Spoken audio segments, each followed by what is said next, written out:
Welcome to Middle-earth. At least Middle-earth as depicted in the Lord of the Rings Online game. Later this spring in 2022, the Lord of the Rings Online gaming community will be celebrating its 15th anniversary in Middle-earth, and I really wanted to kind of celebrate in my own way. My name is Todd, and I've just recently returned to the game after 6 years to continue exploring the vast new reaches of Mordor and Gundabad. But I've been a Tolkien fan most of my adult life. And so I wanted to reflect back on some of my favorite places in Middle-earth that are related to the lore. If you've been in the game or coming back to the game or thinking about starting the game, there's been a significant focus on lore the last couple of years, and it's evident in the gameplay. But this video and the upcoming series, I'm wanting to focus on the nearly complete virtual world of Middle-earth landscape and not the gaming or the mechanics. So for this first episode that I'm calling the Traveler Series, Strychnine from the Arkenstone server will be traversing some of the more iconic places along the Anduin River, following the Fellowship's path after they left Lothlorien. So sit back, relax, and enjoy the views as we ride down to Parth. As we start this journey south, we say goodbye to the southeastern section of Rohan, and we'll be heading south essentially along the Anduin River, and you may even notice your first glimpses of the Argonath, also known as the Gates of Argonath or the Pillars of the King. And in the Peter Jackson film, offered as one of the most iconic flyby bird's eye view of the Argonath. And hopefully you'll see from the depictions of Isildur and Anarion that it's just as amazing here in the Lord of the Rings Online virtual Middle-earth. In fact, if you're a lore fan, you have likely seen images from the game referenced right alongside images from the movie, and most of those images would be based off of the original artwork by Alan Lee. And so you probably know that the Argonath was originally erected or carved out of the stone as a foreboding warning to the dark forces that Gondor was off limits to them. So as we go off the trail here and get closer to the river shore, you can see that there's orcs clearly patrolling along the banks. But that's just a stunning view, and it's one of my favorite places in the game, and even in the movies, to kind of gaze upon.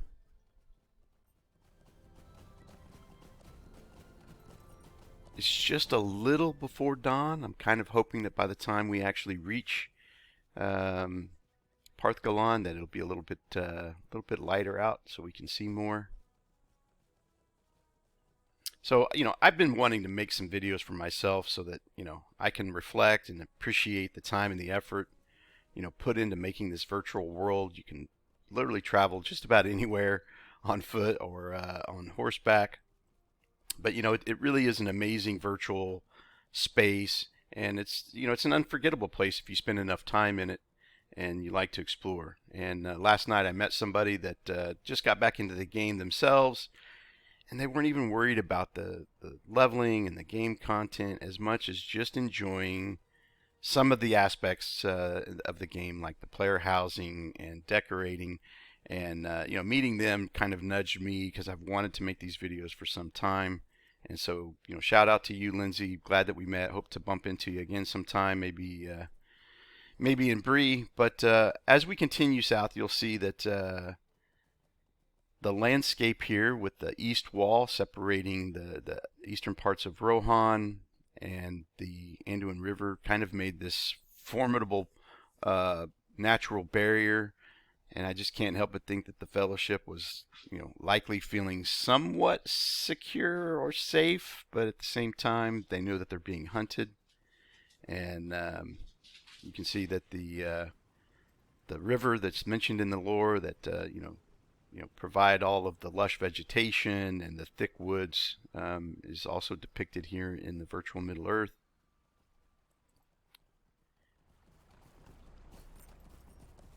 And before we go down to actual Parth, I'm going to take the high road, but there is the orc glade coming up ahead, and I'll briefly stop so that you can take a look there. And this would have been, likely where Boromir would have made his last stand, and in defense of the halflings. So it'll be coming up here on the left. And then we'll just continue the journey down, because there are one of the three peaks at the bottom of the lake that stand above the falls of Rauros, Amon Hen. And Amon Hen is called the Seat of Seeing, or in Sindar is called the Hill of the Eye.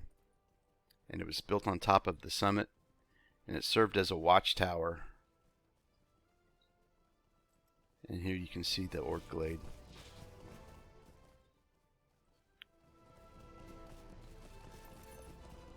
So we'll just continue on, and as I was saying, at the top of the summit, which some people as far back as the Second Age say that this when the Seat of Seeing was built. But you'll notice as we get closer that in the timeline of the game that I'm at, the watchtowers have all been overrun by orcs. So it'd be at this peak that Frodo ventured off from the Fellowship below at Parth Galen, to sort out his thoughts. And again, as you'll see, you'll see that orcs have taken over completely, and a nice view there of the Argonath from the backside. So we have traveled quite a distance while I was rambling on. But one of the things that's kind of interesting is, in the movies they depict Frodo putting on the ring and seeing the Eye of Sauron, but in the lore, it said that Frodo could see for hundreds of miles in all directions when he got up to the peak, almost magically. So I'll pause when we get up to the top so you can just gather a quick scene of what that would have potentially looked like, again, as depicted in the virtual Middle-earth.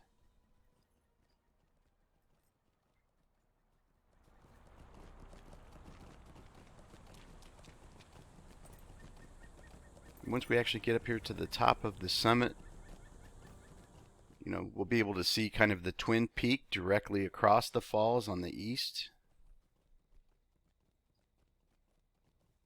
There was a flag of Mordor there.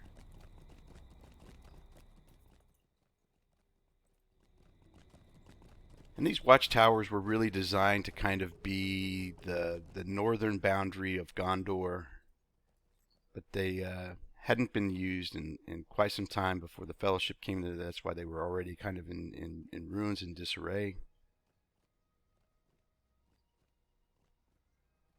As you can see, Amon Law across the way, which has long been in the influence of Mordor, so we're not able to actually access that. And I'll try to get down here so we can see the third peak, which is actually an island there in the middle. It's known as Tol Brandir. If I can get over there.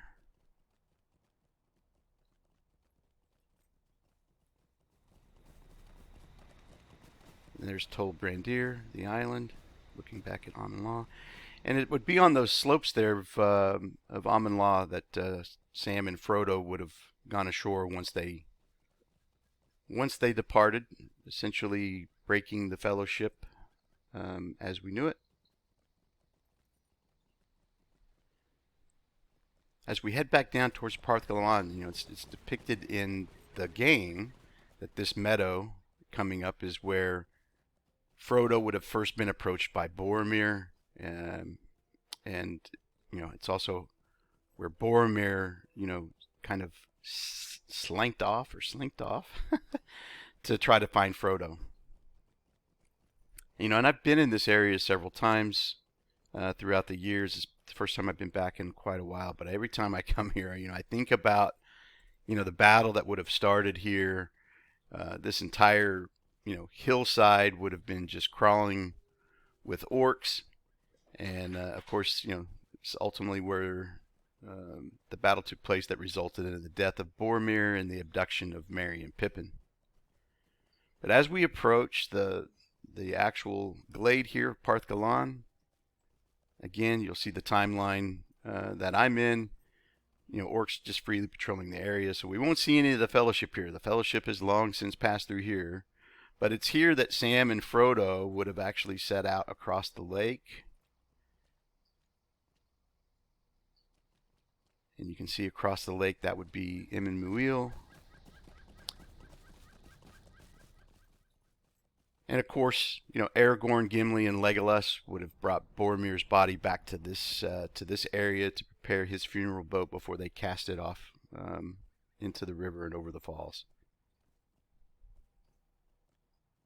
So just before sunrise, the sky's looking really nice. And again, I want to try to keep these videos fairly short. So thank you for riding along. You know, if this content is enjoyable for you and you'd like to see more, share with your Tolkien friends. And I welcome any ideas and suggestions. Until next time, like and subscribe. I'll see you in the next chapter of the Traveler series. And remember, the Day of the Dwarves is coming.